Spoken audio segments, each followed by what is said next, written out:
हम बार बार कह रहे हैं कि हम सत्ता और जनता के बीच ट्रांसपेरेंसी चाहते हैं। जो मौजूदा बेरोजगारी दर है ये 45 साल के निचले स्तर पर है। बेरोजगारी मुद्दा होना चाहिए, नहीं होना चाहिए? आप बताइए, कोई इस पर बात कर रहा है?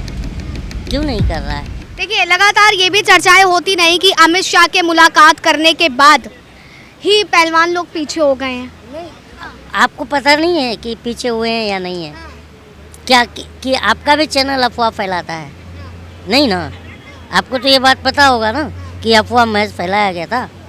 फिर तो कहने का मतलब ही यही है कि अफवाहों का बाजार गर्म है आज। और ये अफवाह जो है, आपको पता है कि कितनी समाज में मतलब अफवाह की वजह से लोगों की जानें चली जा रही हैं, नहीं जा रही हैं।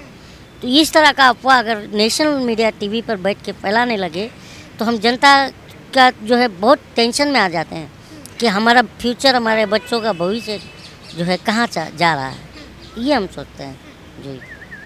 कलीम जी, आप लगातार ये तमाम बात करते हुए जिक्र करते आए हैं। हाल अभी भी आपने ये जिक्र किया कि 2024 जो है सत्ता बनाम जनता की लड़ाई है। हम जनता की नहीं सुनी जा रही है तो हम जनता अपनी सुनाएंगे 24 में। लेकिन जिनको तमाम सुविधाएं मिल रही हैं वो तो ये बोल रहे हैं कि काम अच्छा कर रही है।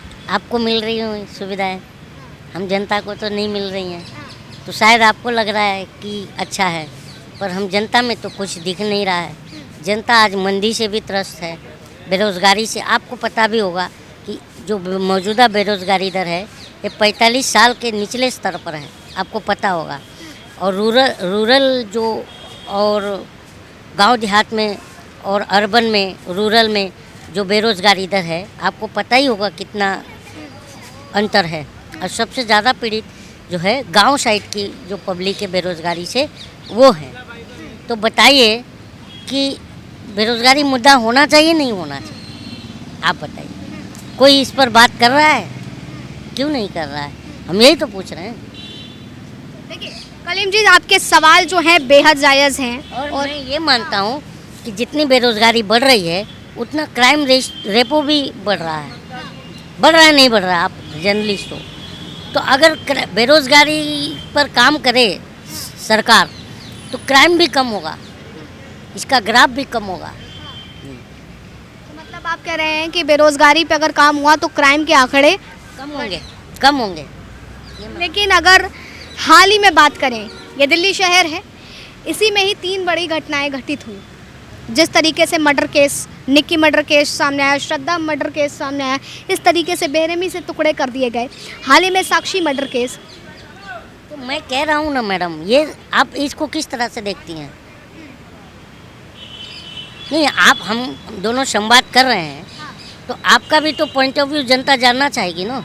आप इसको किस नज़रिए से? देखिए, जिस नज़रिए से हम लोग देख रहे हैं उसी तर्ज पर आपसे बात कर रहे हैं। I just wanted to know and public also want to know कि आपका पॉइंट ऑफ व्यू क्या है इस पर। हमारा तो पॉइंट ऑफ व्यू है, जो क्राइम बढ़ रहा है वो तो गलत हो रहा है ना? तो गलत को फिर एक धर्म से जोड़कर, जात से जोड़कर ये नहीं देखना चाहिए, क्योंकि ये इस टाइप के जो लोग होते हैं किसी भी धर्म के हों, ये समाज में रहने लायक नहीं है। इन्हें तुरंत सरकार अरेस्ट करके इनको तुरंत फांसी दे दे। हम ये चाहते हैं, हम तो समाज में पीस चाहते हैं, हम देश में पीस चाहते हैं, हम ये चाहते हैं। देखिए, धर्मांतरण के मुद्दे भी लगातार बढ़ रहे हैं, मामले सामने आ रहे हैं, फिर वो चाहे वो लफ्ज़ जिहाद का रूप ले लें या फिर किसी और तर्ज पे। तो आपको क्या लगता है कलीम जी कि ये जो मामले लगातार जो बढ़ रहे हैं, क्या ये देखा जाए तो धर्म को किसी एक धर्म के ऊपर भी तो उंगली कर रहे हैं? अच्छा, एक बात बताइए, धर्मांतर का जो मुद्दा आपने बताया, ये सिर्फ किसी एक कम्युनिटी में है, सब में है? तो धर्मांतर का जो मुद्दा है, जो आज के जो धर्मगुरु हैं, धर्मांतर ज़बरदस्ती नहीं होता, समझे कि नहीं? जैसे आप सिख में चले जाइए, सिख के जो धर्मगुरु थे उन्होंने क्या किसी को ज़बरदस्ती अपनी धर्म की स्थापना करवाया नहीं, और ज़बरदस्ती किसी भी धर्म को कि हमारे धर्म में आओ ऐसा तो कहा नहीं। मानती हैं क्या? नहीं कहा। वैसे ही आप मुसलमान में आएंगे तो जो हम धर्म गुरु हैं प्रॉफिट मोहम्मद को फॉलो करते हैं, उन्होंने कभी नहीं कहा कि ज़बरदस्ती धर्मांतरण कराओ। तो इस्लाम जो फैला है वो तो मोहब्बत से फैला है, उनकी जीवनी पढ़ लीजिएगा आप मोहम्मद साहब की। तो जितने भी ये हैं, अगर मैं मुस्लिम हूँ और ये भारत की तो संविधान भी आज़ादी देता है कि मुझे कौन सी धर्म पसंद आए, मैं किस धर्म में चला जाऊँ, ये मेरे पर निर्भर करता है। ये हमारा संविधान भी कहता है। आप देख रहे हैं सौगंध टीवी, सौगंध वतन की।